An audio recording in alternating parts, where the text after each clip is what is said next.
നിങ്ങൾ ചെറിയൊരു ചുമയും ഒക്കെ കേട്ടില്ലേ? അത് സത്യമാണ്. ജലദോഷവും ചെറിയ പനിയൊക്കെ പിടിച്ചു, വൈറൽ പനിയൊക്കെ പിടിച്ചു.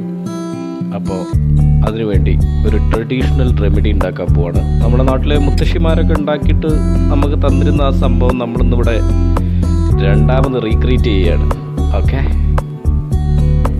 അപ്പോൾ അതിന് വേണ്ട സാധനങ്ങൾ: ചുക്ക് വേണം, തിപ്പലി വേണം, കുരുമുളക് വേണം. ഈ കുരുമുളകിൻ്റെ അടുക്ക് നിങ്ങൾ കാണുന്നത് കൽക്കണ്ടത്തിൻ്റെ ചെറിയ പീസുകളാട്ടോ. അതെനിക്ക് അങ്ങോട്ട് മാറ്റി വയ്ക്കാൻ പറ്റിയില്ല, വളരെ ചെറുതായതുകൊണ്ട്. അതേതായാലും ഇതിൽ മിക്സ് ചെയ്ത് ഇടുന്നതായതുകൊണ്ട് ഞാൻ അങ്ങനെ തന്നെ ഇട്ടതാണ്. പിന്നെ തുളസിയില, പിന്നെ കൽക്കണ്ടം. ഇത് കൽക്കണ്ടം സാധാരണ കൽക്കണ്ടമല്ല ഉപയോഗിച്ചിരിക്കുന്നത്. സാധാരണ കൽക്കണ്ടം ഇതിൽ ഉപയോഗിക്കാം, പക്ഷേ ഇതൊരു സ്പെഷ്യൽ കൽക്കണ്ടമാണ്. ഇതൊരു ബ്രൗൺ കളർ, അതായത് ഒറിജിനൽ കൽക്കണ്ടമാണെന്ന് തോന്നുന്നു. ക്ലീൻ ചെയ്യാത്ത കൽക്കണ്ടമായിരിക്കണം. പിന്നെ ഇത് ഇരട്ടി മധുരം എന്ന് പറയുന്ന സാധനം. അപ്പോൾ ഇത്രയും സാധനങ്ങളാണ് ഞാനിതിൽ ചേർക്കുന്നത്. ഇനി എന്താണെന്ന് എനിക്കറിയില്ല, ഇത്രയുമാണ് എനിക്ക് ഡീറ്റെയിൽ കിട്ടിയത്. ഇത്രയും ചേർത്താൽ മതിയെന്ന്. ഇതിൻ്റെ ഓവറാണ്. ഇനി കാപ്പിപ്പൊടിയും കൂടെ വേണം കേട്ടോ. അത് കോഫി പൗഡർ ഏത് വേണമെങ്കിലും ഉപയോഗിക്കാം. ഞാനിവിടെ നെസ്കഫയുടെ പൗഡറാണ് ഉപയോഗിക്കുന്നത്. ഓക്കെ, അപ്പം ഇനി നമുക്ക് ഇതിന് വേണ്ട സാധനങ്ങൾ ആയി. ഇനിയിപ്പം നമുക്ക് തുടങ്ങാം. ഇതെല്ലാം വളരെ ലളിതമായി ട്രഡീഷണലി തന്നെ ചതയ്ക്കുന്നതായിരിക്കും നല്ലത്. അമ്മിയോ അല്ലെങ്കിൽ ഇതുപോലുള്ള സാധനങ്ങളോ ഉപയോഗിക്കാം. അല്ലാതെ ഗ്രൈൻഡറിലൊക്കെ ആകുമ്പം അറിയില്ല. ഏതായാലും നമ്മൾ ഇങ്ങനെയാണ് ചെയ്യാൻ പോകുന്നത്. അപ്പോൾ ഇതിലിട്ട് ഇതെല്ലാം കൂടി ചതച്ചെടുക്കണം.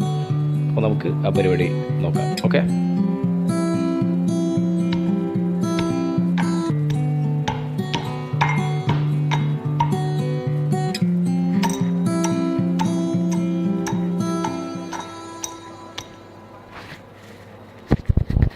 അങ്ങനെ ഓരോന്നോരോന്നായി ഇങ്ങനെ ചതക്കിയാണ്. ഇനിയിപ്പോൾ കൽക്കണ്ടം ചതയ്ക്കാൻ പോവാണ്. ഇതൊക്കെ എത്ര ചതയുന്നോ അത്രയും ഫലം കിട്ടും കേട്ടോ, സ്ട്രോങ് കിട്ടും.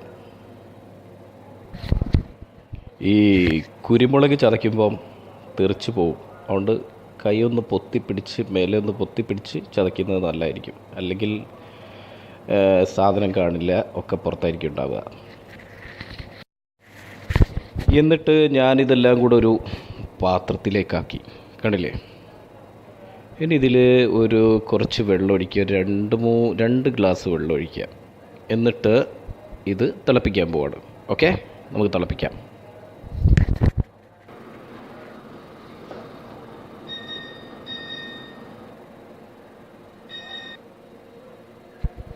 അപ്പോൾ ഇത് നമ്മുടെ സംഭവമൊക്കെ ഞാനിങ്ങനെ തീ ഓണാക്കിയിട്ട് അടുപ്പത്ത് വെച്ചിട്ടുണ്ട്. ഇതിങ്ങനെ തിളച്ച് വരണം. നന്നായി തിളച്ചതിന് ശേഷം ഒന്ന് അടച്ച് വയ്ക്കുന്നത് നല്ലതായിരിക്കും. ഒന്ന് ചെറുതായിട്ട് അടച്ച് വയ്ക്കുക. അപ്പം ഇതിലെ ഈ ബാഷ്പീകരിക്കുമ്പോൾ ഇതിലെ സത്തുകളൊന്നും നഷ്ടപ്പെട്ട് പോയില്ല.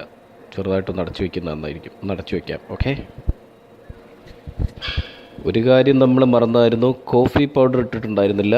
ഇപ്പം ഞാനത് ഇട്ടു. ഓക്കെ, ഇനി ഇത് തിളയ്ക്കട്ടെ. തിളച്ചതിന് ശേഷം എന്താ പറയുക, ഗ്ലാസ്സിലേക്ക് പകർന്ന് ഉപയോഗിക്കാം. ഇത്രയേ ഉള്ളൂ സംഭവം. Okay, bye. ഇപ്പം നന്നായി തിളച്ച് മറയുന്നുണ്ട്. കണ്ടില്ലേ? ഇതിന് നമുക്ക് എന്താ പറയുക, ചുക്ക് കഷായം എന്നോ അല്ലെങ്കിൽ ചുക്ക് കാപ്പിന്നോ എന്ത് വേണമെങ്കിലും പറയാം.